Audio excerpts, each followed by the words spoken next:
안녕하세요, 여러분. 오늘 이야기를 함께 들어봐요.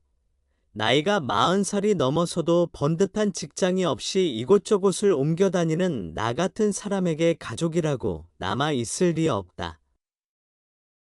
결혼을 한 번 하기는 했었지만 아내는 나처럼 별 볼일 없는 사람을 진작 떠나고 말았다.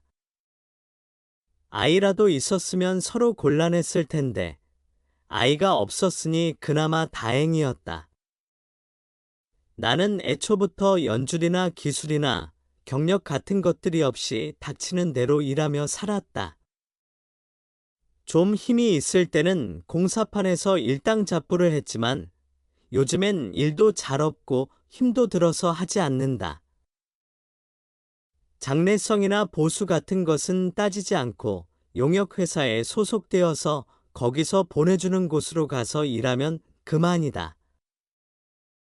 주로 건물 관리나 주차장 관리, 시설 관리 같은 것들을 하게 되는데 술을 마시고 몇 번 결근하거나 어쩌다 시비가 붙어서 싸움이라도 하게 되면 그날로 그 직장은 끝이었다.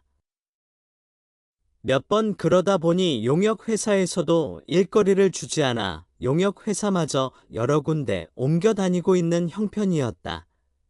지금은 강남에 있는 대형 건물 주차장의 관리를 맡고 있는데 조심하면서 지냈더니 벌써 1년째 잘리지 않고 잘 다니고 있다.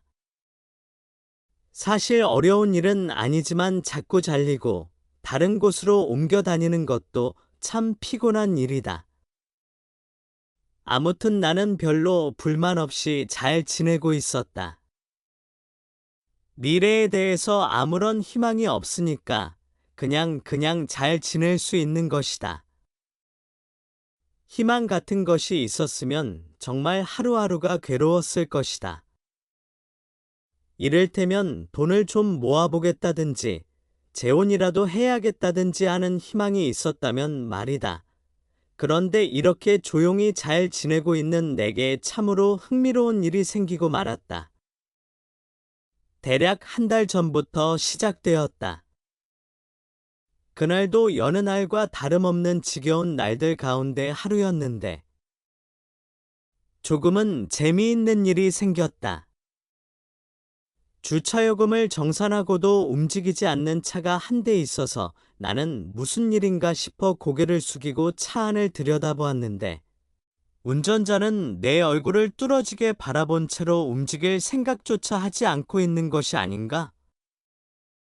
나이는 나와 비슷해 보였지만 짙은 선글라스에다 올백으로 넘긴 머리, 그리고 한눈에 봐도 알 수 있는 고급 양복을 입고 있어서 나와는 차원이 다른 남자였다. 게다가 차는 벤츠였으니 말이다. 조수석에는 40대 중반의 여자가 앉아 있었다. 역시 돈 많은 남자가 데리고 다니는 여자라 그런지 무척이나 예쁘고 잘 꾸민 여자였다. 아무튼 문제는 그게 아니라 그 남자가 계속해서 날 바라보고 있다는 점이었다. 나는 그의 위세에 눌려 큰 소리는 치지 못하고 왜 차를 빼지 않느냐고 물어보았다. 그랬더니 그는 자신이 끼고 있던 선글라스를 벗었다. 그 남자의 얼굴을 보는 순간 나는 왠지 모르게 가슴이 철렁 내려앉는 것을 느꼈다. 그는 다시 선글라스를 끼고는 갑작스럽게 차를 출발시켰다. 나는 그 차가 떠난 뒤에도 한참 동안 멍한 기분으로 앉아 있다가 어떤 차가 클렉슨을 빵빵거리고 울리는 바람에 다시 정신을 차렸다. 내가 그를 보고 놀랐던 것은 그가 나와 너무나도 닮았기 때문이었다. 얼굴 생김새뿐만 아니라 뭐라고 설명할 수 없는 전체적인 분위기까지도 닮아 있었다. 나는 그 순간 마치 내가 쌍둥이인 것처럼 여겨졌다. 그 남자 역시 적잖이 놀랐을 것이다. 하지만 그날 이후로 거기에 대해서 더 생각하고 말고 할 것도 없었고 평소와 다름없는 날이 계속되었다. 그런데 그 남자는 그렇지 않았던 모양이었다. 한 달여 만에 다시 내 앞에 나타났으니 말이다. 지난번처럼 그냥 우연히 마주친 것이 아니라 그는 일부러 날 만날 작정을 하고 왔다. 나는 별로 내키지는 않았지만 퇴근한 후에 그와 만나 술을 마셨다. 한 잔, 두 잔 술을 마시다 보니 나는 그 남자가 다른 부자들과는 조금 다른 면이 있다고 생각하게 되었다. 뭐랄까, 그는 거들먹거리는 태도도 없었으며 인간성이 좋다는 것까지는 모르겠지만 솔직한 편이었고 무엇보다 무척 대범한 구석이 있었다. 말하자면 남자다운 면이 있어서 좋았다. 무엇보다 돈이 얼마나 많은지는 모르겠지만 돈을 펑펑 잘 쓴다는 점이 제일 마음에 들었다.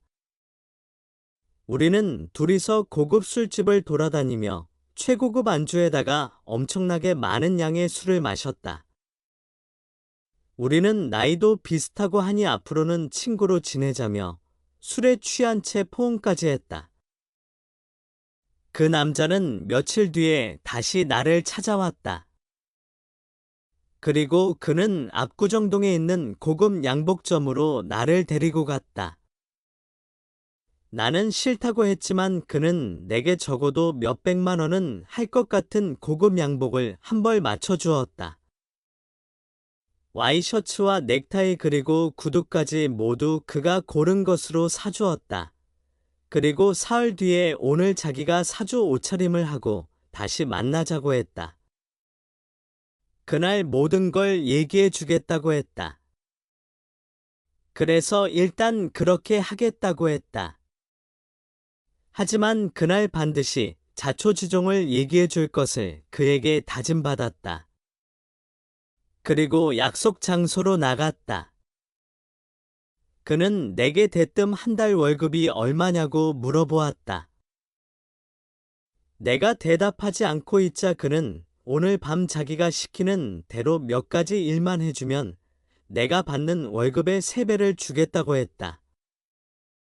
별로 어려운 일도 아니고 일종의 테스트 같은 것인데 오히려 아주 즐거운 일이 될 거라고 했다.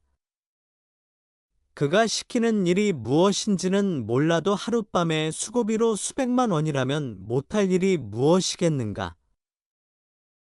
나는 두 눈 딱 감고 그가 내민 수표들을 받았다. 그리고 미용실에서 머리도 깎았다. 그는 지금 당장 엘리베이터를 타고 호텔 7층으로 올라오라고 했다. 엘리베이터가 7층에서 멈추고 문이 열리자 그가 나를 기다리며 서 있었다. 그는 시간이 없으니까 자세한 건 다음에 얘기하고 일단 시키는 대로 하라고 했다. 내가 주는 키를 받고 705호로 들어가면 여자가 한 명 있을 거야. 그 다음은 말 안 해도 알겠지. 하고 싶은 대로 실컷 하고 내일 아침까지 푹 자기만 하면 돼. 이게 도대체 무슨 영문이란 말인가. 그 남자는 자기만 믿으라며 아무 걱정하지 않아도 된다고 날 설득했다. 대체 무슨 말이야? 그 여자가 누군데? 나랑 그냥 엔조이를 위해 사귀는 여자애라고나 할까? 말도 안 돼. 만약 들키면 어떡해? 상관없어. 어차피 지겨워지기 시작한 애였으니까 어쨌거나 내일 아침까지는 들키지 않게 조심해. 그는 내 어깨를 툭 치며 서두르라고 했다. 그리고 곧장 엘리베이터를 타고 가버렸다. 그래서 난 그 남자가 시키는 대로 아무런 말 없이 가만히 있었다. 안녕하세요. 40대 중반에 혼자 사는 남자입니다. 그런 어느 날 내 앞에 불쑥 나타난 한 남자가 있었다. 주말마다 만나서 술을 마시다 보니 금세 친해졌고 동갑이라 친구 먹기로 했다. 그러던 어느 밤 내 마누라와 한번 만나보지 않겠니? 나는 쉽게 대답을 하지 못했다. 아무리 그래도 그건 아니지. 하지만 내게 돈을 건네주었다. 자기 말만 잘 들으면 매월 내 월급의 3배를 현금으로 주겠단다. 재수 씨도 괜찮다고 했다면 한번 만나보지 뭐. 그렇게 해서 일주일 뒤 결정한 날이 왔다. 그리고 그날 그녀의 결혼 생활에 대한 전반적인 이야기를 듣게 되었고, 그들에게 지금 필요한 새로운 것이 무엇인지를 알게 되었다. 바로 변화였다. 그래서 익숙한 사람과 서로의 이해심 속에서 새로움을 찾아 일탈을 꿈꿔보기로 한 게 바로 나였다. 이후 3년이 지났지만 그들은 이혼을 하지 않고 결혼 생활을 계속 이어가고 있는데, 사람이 때론 살아가는데 특별한 일탈도 있어야 한다는 걸 새삼 느끼게 된다. 들어주셔서 감사합니다. 마음에 드셨다면 좋아요와 구독을 눌러 채널을 응원해주세요. 다음 영상에서 또 만나요.